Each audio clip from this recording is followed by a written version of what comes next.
और सौभाग्य उन पुण्यात्माओं का जिनको किसी भी माध्यम से परमात्मा का ये यथार्थ ज्ञान सुनने को प्राप्त होता है,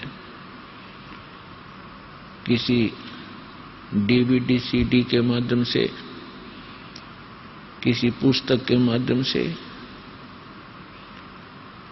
तो पुण्यात्माओं, जब तक हम सत्संग नहीं सुनते तब तक हमें यह पता ही नहीं होता कि हम जो कर रहे हैं इसका उद्देश्य क्या है। मनुष्य जीवन जो हमें प्राप्त हुआ इसका टारगेट क्या है। सत्संग प्राप्ति से पहले हम अपने जो भी दिनचर्या को पूर्वजों से देखते हुए कर रहे थे उसी को अंतिम मान रखा था, और जहां भी हम जाते थे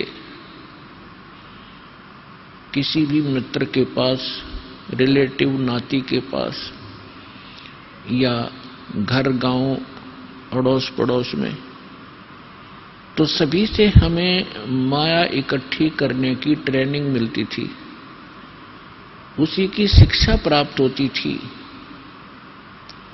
जिस कारण से हमने माया ही इकट्ठी करना एक टारगेट बना लिया था, जीवन का उद्देश्य मान लिया था। जीवन के मूल उद्देश्य से हम वंचित थे। आत्मा के अंदर एक विशेष कसक उसी दिन से बनी हुई है जिस दिन से ये भगवान से बिछुड़ी थी, सतलोक से।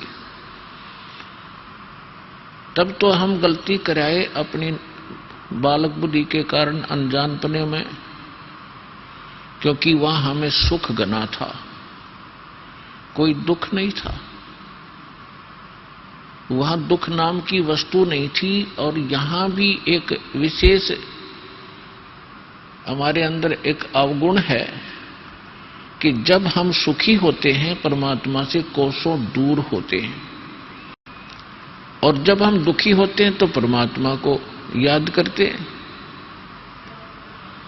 तो इस आत्मा को उसी दिन से, जिस दिन से भगवान के उस सर्वसंपन्न लोक को छोड़कर यहां काल के इस कंगाल लोक में आई है, उसी दिन से इसको अब आभास हो गया है, एहसास हो रहा है कि कोई और सुख सथल है और कोई ऐसी शक्ति है जो हमें यहां भी सुख दे सकती है। और एक मोक्ष शब्द भी हमने सुन रखा है सदग्रंथों से और इन काल के भेजे हुए दूत संतों से, और मोक्ष भी वो दे सकता है। तो जो हम अपने मनुष्य जीवन का उद्देश्य लेकर जी रहे थे सत्संग सुनने से पहले, उसके साथ साथ आत्मा भी अपना काम अवश्य कर रही थी, वो रुक नहीं रही थी। कोई ना कोई भक्ति साधना वो कर रही थी परमात्मा के लिए। चाहे कोई परंपरागत कोई व्रत रख रहा था, देखा देखी,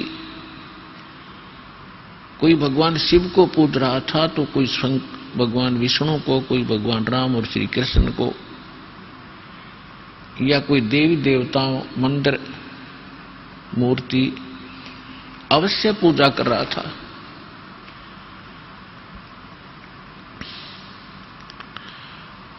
जब हमें सतगुरु मिले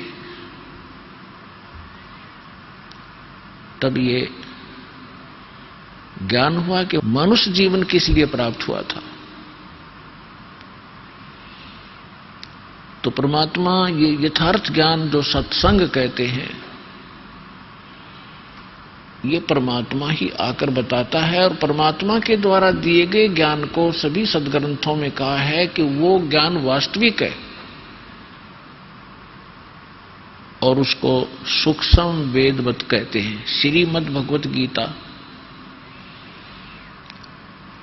अध्याय नंबर 4 के श्लोक नंबर 25 से लेकर 32 तक गीता ज्ञान दाता कहता है कि कोई साधक तो देवताओं की पूजा करता है, कोई स्वाध्याय ही करता रहता है, कोई योग अभ्यास हठ योग आदि करके अपनी संतुष्टि कर लेता है और ये समझ रहा होता है कि मैं जो साधना कर रहा हूं ये पाप नाशक है।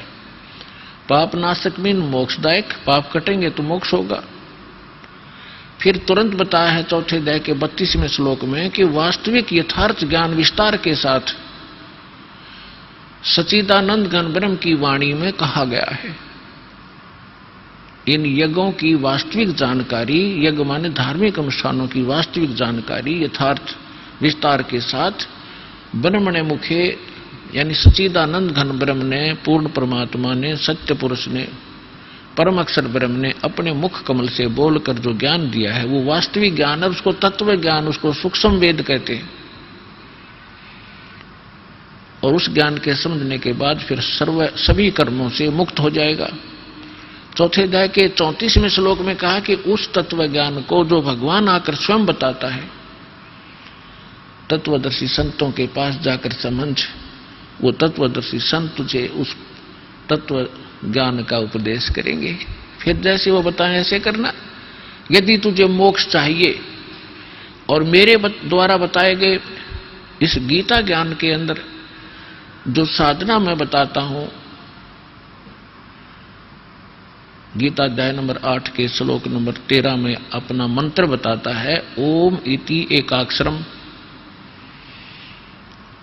ब्रह्म व्यवहारण माम अनुसमन यह परियाति तजन देहम स याति परमाम गति। मुझ ब्रह्म का एक ओम मंत्र है, नथिंग एल्स।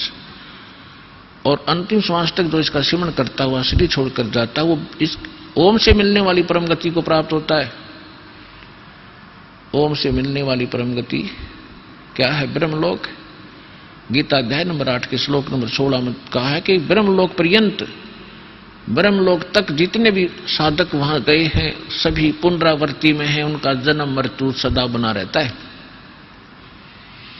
गीता अध्याय नंबर 4 के श्लोक नंबर 5 और 9 में ये खुद कहता है कि अर्जुन तेरे और मेरे बहुत जन्म हो चुके हैं, तू नहीं जानता मैं जानता हूं। गीता अध्याय नंबर 2 के श्लोक नंबर 12 में, गीता अध्याय नंबर 10 के श्लोक नंबर 2 में ये स्वयं कहता है कि अर्जुन मेरी उत्पत्ति को ये देवता लोग नहीं जानते क्योंकि ये मेरे से उत्पन्न हुए हैं। और ऐसा नहीं है कि तू और मैं और ये सभी जो सैनिक हैं, जनता है, पहले ना जन्मे हों, और ऐसा नहीं कि आगे फिर जन्म ना होगा। इति सिद्धम गीता ज्ञानदाता भी नाशवान है, इसकी जन्म मृत्यु होती है। इसलिए ये कहता है जो ज्ञान मैं दे रहा हूं इसके आधार से तो जन्म मृत्यु सदा बनी रहेगी। और यदि तू जन्म मृत्यु से पूर्ण मोक्ष चाहता है तो सच्चिदानंद घन ब्रह्म ने जो ज्ञान दिया है अपने मुख कमल से, वो तत्व ज्ञान सूक्ष्म वेद है। उस सूक्ष्म वेद को उन तत्वदर्शी संतों से जाकर समझ। और उसके पश्चात कहां जाएगा?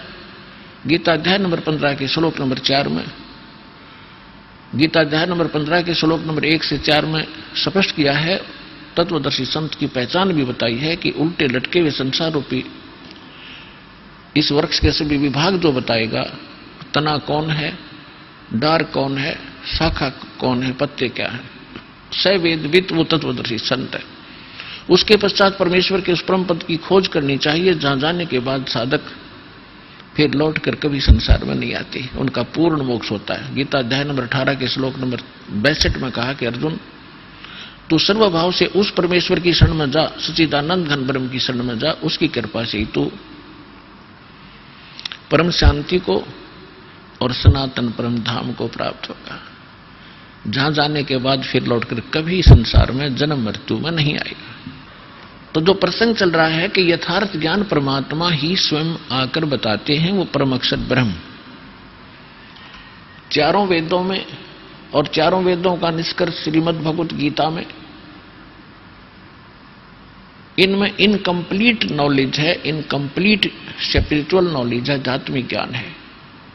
जैसे मैट्रिक तक का जो सिलेबस होता है वो गलत नहीं होता, लेकिन वो एमए, बीए और बीएससी में काम नहीं आता। इनकम्प्लीट है लेकिन गलत नहीं है। तो हमने पूर्ण मोक्ष के लिए उस सूक्ष्म वेद की आवश्यकता पड़ेगी। यजुर्वेद अध्याय नंबर 40 के मंत्र नंबर 10 में कहा है कि कोई तो परमात्मा को संभवात्मा ने जन्म ले उत्पन्न होने वाला मानते हैं, जैसे श्री राम और श्री कृष्ण आदि 8-9 जितने अवतार हम मानते हैं ऐसे। और कुछ उसको असंभवात कहते हैं कि वो जन्म कभी लेता ही नहीं, निराकार है। परमात्मा कैसा है, साकार है, निराकार है, वो जन्म लेता है या नहीं लेता है, इसकी जानकारी तत्वदर्शी संत बताते हैं, उनसे सुनो। यानी वेद ज्ञान और गीता ज्ञान एक है। इसी प्रकार कुरान शरीफ के अंदर सूरत फुरकानी 25 आयत 52 से 59 में यही स्पष्ट किया है कि जिसने 6 दिन में सृष्टि रची और 7वें दिन तख्त पर जा बैठा, वो पूर्ण परमात्मा कबीर है, अल्लाह कबीर है। उसकी जानकारी किसी बाखबर से तत्वदर्शी संत से पूछ लो तो कुरान शरीफ का ज्ञानदाता भी उस परमात्मा के बारे में परिचित नहीं है, ऑप्शन छोड़ देता है। इसलिए कुरान शरीफ का ज्ञान भी इनकम्प्लीट है, रॉन्ग नहीं है। अब सूक्ष्म वेद में क्या बताया है, परमेश्वर से प्राप्त ज्ञान के आधार से श्री आदरणीय गरीबदास साहिब जी ने ऋग यजुर्साम अथर्वणम ये चारों वेद चितभंगीरे, सूक्ष्म वेद साहेब का बाचे सोए कहिए सतसंगी रे। ऋग यजुर्साम अथर्वण, ये चारों वेद चितभंगी रे, ये आपको यथार्थ ज्ञान न दे करके आपके मन को भ्रमित किए रहते हैं, शंकाओं में डाले रहते हैं, क्योंकि ये इनकम्प्लीट नॉलेज है।